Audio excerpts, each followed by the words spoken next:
चलो कौन सा है? मासिक वेतन परिवार के किस आय के अंतर्गत आता है? परिवार के मौद्रिक आय के अंतर्गत मासिक वेतन आता है। ब्याज एवं लाभांश परिवार का आय का कौन सा प्रकार है? हाँ, क्या मौद्रिक आय का ही प्रकार है। पारिवारिक आय को कितने वर्गों में विभाजित किया जा सकता है? जल का विसंक्रमण के लिए क्या प्रयोग किया जाता है? एक गिलास पानी को शुद्ध करने के लिए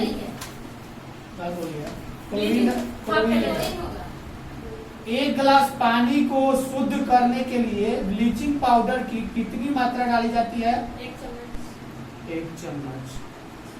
वाटर वर्कर्स में जल शुद्ध करने के लिए ब्लीचिंग पाउडर पानी में घुलने के बाद क्या विक्रिया करती है कि जल शुद्ध हो जाता है? Nascent chlorine. कटे फटे चेक को क्या कहते हैं जी? कटे फटे चेक को क्या कहते हैं? चेक जिसे पैसा निकाला जाता है, अगर कटा हो फटा हो, बैंक एक्सेप्ट नहीं करता है, उसको क्या कहा जाता है?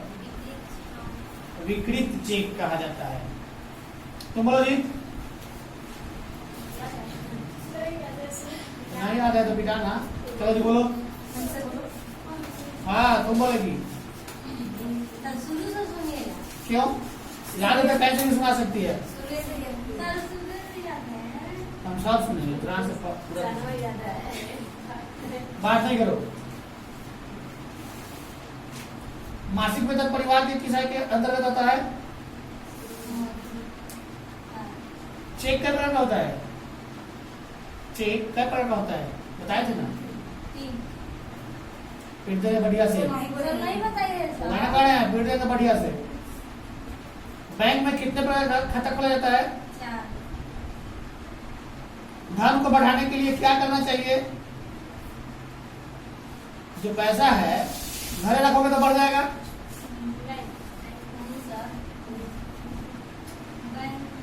बैंक में जमा कर देना चाहिए या फिक्स एफडी कर देना चाहिए, फिक्स डिपॉजिट। जिस चेक पर कोई राशि अंकित नहीं होती है उसे क्या कहा जाता है? मतलब चेक हम काट के तुमको अगर दे दें, हम अपना दस्तखत कर दें, सब कुछ डाल दें, मतलब सब कुछ क्या, पैसा नहीं डालें, तुम्हारा नाम डाल दें, पैसा नहीं डालें और चेक तुमको दे दें, उस चेक को क्या कहा जाता है? सिर्फ तुम्हारा नाम डाल देते हैं, दस्तखत कर देते हैं, पैसा नहीं डालते हैं, हम बोलेंगे कि जब तुम जाओगे तो फोन करना, कितना निकालना होगा हम बता देंगे, उसको कोरा चेक बोला जाता है। उतना बताने के बावजूद भी तुम लोग नहीं समझा। तुम बोलो जी।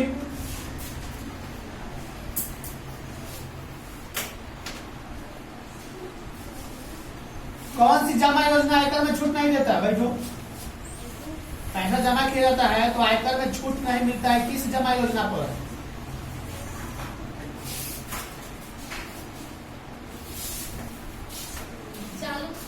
गलत। सावधि जमा योजना में छूट नहीं मिलता। बचत का मतलब क्या होता है?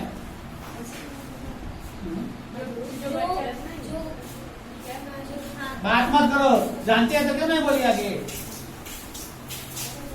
बचत का मतलब क्या? कॉपी बंद करेंगे फिर दें, बढ़िया से फिर देंगे। चलो बैठो बैठो जल्दी बैठो। जगह इधर है उधर है, जाएगी क्या?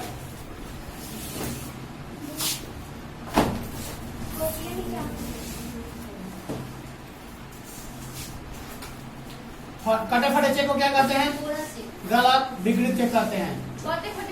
अभी तो क्या बोला क्वेश्चन? पारिवारिक आय को कितने वर्गों में विभाजित किया जा सकता है? 3। चेक कितने प्रकार का होता है? 3 और खाता कितने प्रकार का होता है? 4 प्रकार। तुम बोलो जी।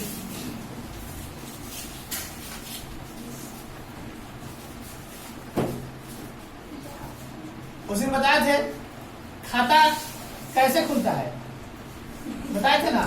हंसो मत, बताए थे कैसे खुलवाते हो खाता? खाता किस प्रकार खुलवाया जाता है बताओ जल्दी। आधार कार्ड से।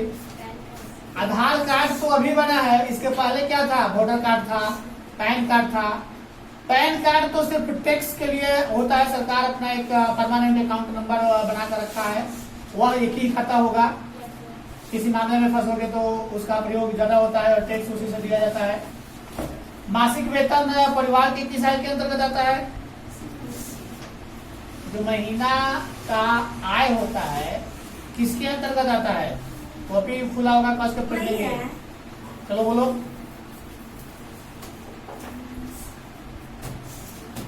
ब्याज एवं लाभांश परिवार का आय का कौन सा प्रकार है? जोर से बोलना डर लगता है, रात खाने को नहीं मिला था क्या?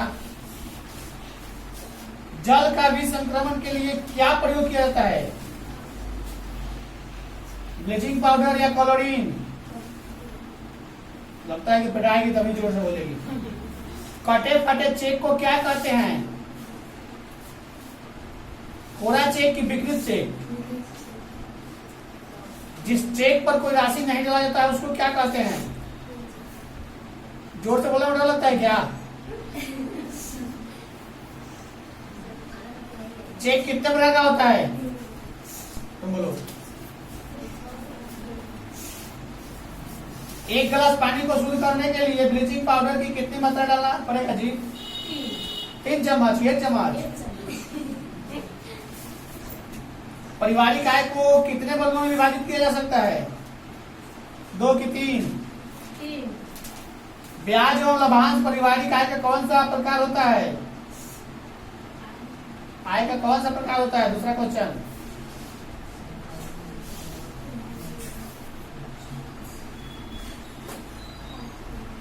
मौद्रिक।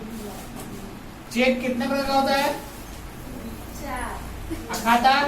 नहीं सर 3 और खाता? 4। दांत दिखा रहे हैं ना, सारा लोग देखेगा, पूरा दुनिया देखेगा दांत। कटे फटे चेक को क्या कहा जाता है? जिस पर पैसा नहीं लिखा जाए, राशि नहीं डाला जाए, उस चेक को क्या कहते हैं? कोरा चेक। तो बोलो।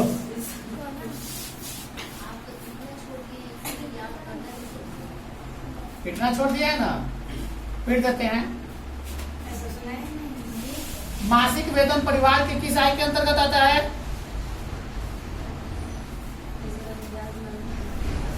नहीं किया याद तो क्या करें? कान पकड़वा के उल्ट करवा दें कि मुर्गा बनवा दें? कमेंट में लिखता है लोग कि मुर्गा बनवा दीजिए या कान पकड़ के उल्ट करवा दीजिए। तो याद क्यों नहीं की? काहे को कर रही है? गर्जियन का पैसा काहे को बर्बाद कर रही है? पढ़ने के लिए आते हो, गर्जियन पढ़ने के लिए भेजता है, याद नहीं करोगे तो हम क्या करेंगे? हाथ का 2 घंटा पेटेंगे या मुर्गा बनाएंगे? कारण क्या है ना याद करने का? एक सप्ताह में भूल आ गई, याद नहीं था क्या क्या है। अब आज लिखवाएंगे तो कल सुनेंगे, तो जैसे याद करो। एक सप्ताह में सब भुला जाता है, पता नहीं चल पाता है कि लिखवाया गया है या नहीं, या कौन कहता है कि हम नहीं आए थे। न आने वाले को तो डबल पेटेंगे। तुम लोग पीछा अजीत नहीं आए थे, 10 घंटे पढ़ गए। क्यों नहीं आया था? वो तुम्हारा प्रॉब्लम है। हम लिखवाए हैं, उनको सुनना है। नहीं आओगे तो तुम समझो तुम्हारा काम समझे। तुम जी तुम्हें नहीं आया था? तुम लोग बोलो। मासिक वेतन परिवार के किस आय के अंतर्गत आता है? ब्याज और लाभांश परिवार का आय का कौन सा प्रकार है? पारिवारिक आय को कितने वर्गों में विभाजित किया जाता है? जल का विसंक्रमण के लिए क्या प्रयोग किया जाता है? 1 गिलास पानी को शुद्ध करने के लिए ब्लीचिंग पाउडर की कितनी मात्रा डाली चाहिए? वाटर वर्कर्स में जल शुद्ध करने के लिए ब्लीचिंग पाउडर पानी में घुलने के बाद क्या विक्रिया होती है कि जल शुद्ध हो जाता है? कटे फटे चेक को क्या कहते हैं? जिस चेक पर राशि यानी कोई राशि नहीं डाली जाती है उसको क्या कहते हैं? भारत सरकार ने the unit trust of India की स्थापना कब की? भारत सरकार ने लघु उद्योग में सहायता देने के लिए कौन सी संस्था खोली? किस संस्था की स्थापना की? लघु उद्योग सेवा संस्था। चेक कितने प्रकार के होते हैं? बैंक में कितने प्रकार के खाते खोले जा सकते हैं? धन को बढ़ाने के लिए क्या करना चाहिए? बचत का मतलब क्या होता है? खर्च के बाद बचे। बैंक में कौन सी जमा राशि पर ब्याज नहीं मिलता? चालू जमा राशि। कौन सी जमा योजना आयकर में छूट नहीं देती? अंतिम क्वेश्चन, सावधि जमा योजना। तो बोलो जी, चेक कितने प्रकार का होता है? बैंक में खाता कितने प्रकार का होता है? कटे फटे चेक को क्या कहते हैं? गलत, विकृत चेक। परिवार के आय को कितने वर्गों में विभाजित किया जा सकता है? 3 की 4? गलत, 3। जल का विसंक्रमण के लिए क्या प्रयोग किया जाता है? विसंक्रमण के लिए प्रयोग में क्या लाया जाता है? क्लोरीन की ब्लीचिंग पाउडर?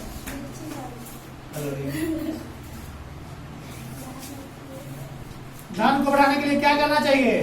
भिखारी को दान कर देना चाहिए। भिखारी को दान कर दोगे तो बढ़ेगा। कहता लो ना कि दान किसी को दोगे तो बढ़ेगा। दान करने से बढ़ता है ना। ये सब भ्रम है।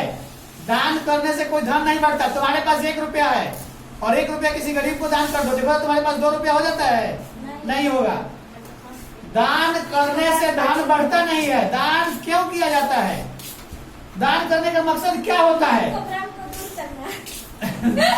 मन के भ्रम को दूर करना, या ऐसा लगता है कि दान मांगने वाला व्यक्ति किसी कष्ट में है, उसको दे देते हैं तो उसका कष्ट दूर हो जाता है। लेकिन आजकल ऐसे भी लोग हैं जो डेली भीख मांगते हैं और डेली दारू शराब पीते हैं। वैसे लोगों को दान नहीं देनी चाहिए।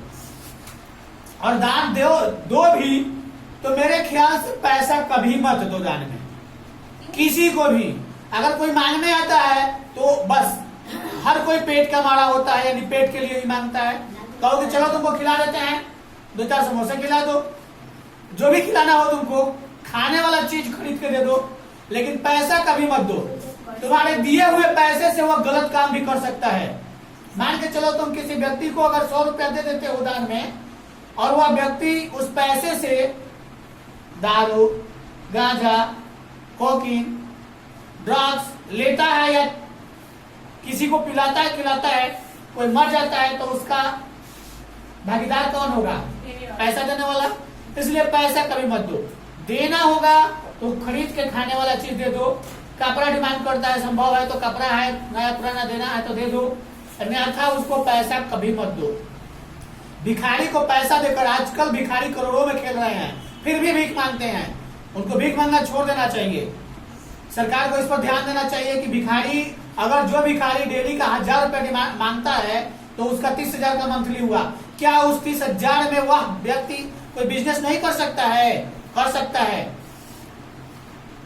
जब वीडियो देखोगे तो पता चलता है कि अपंग व्यक्ति जिसका हाथ पर कटा हुआ है वह बिजनेस करके कमा रहा है, खा रहा है, बैठा हुआ है। आजकल तो पैसा खर्चा करेंगे तो सामान लाने वाला ला कर दे देगा। हमारे दुकान से सामान कोई खरीदना चाहता है तो हमको उठा कर भी देना नहीं पड़ेगा, उस व्यक्ति को बता देंगे, उठा लेगा। ऐसा भी हो गया है कि नहीं? तो दान में कभी पैसा किसी को देना ही नहीं चाहिए। कर्ज के रूप में दे देते वो ठीक है, क्योंकि उसके अंदर वो डर बना रहता है कि हमें कर्ज चुकाना है एक दिन, इसलिए वो मेहनत करेगा, उस पैसे को गलत रास्ते पर खर्चा नहीं करेगा। और दान दे देने से ना उसकी मनोवृत्ति बढ़ जाती है। एक भिखारी अगर चौक पर मांगने लगे भी, डेली का उसको 1000-2000 मिलने लगे, उस चौक को अपना अड्डा बना लेगा, डेली वहां भीख मांगेगा। इसलिए भीख कभी देना पैसा नहीं चाहिए। चलो आगे क्वेश्चन करते हैं।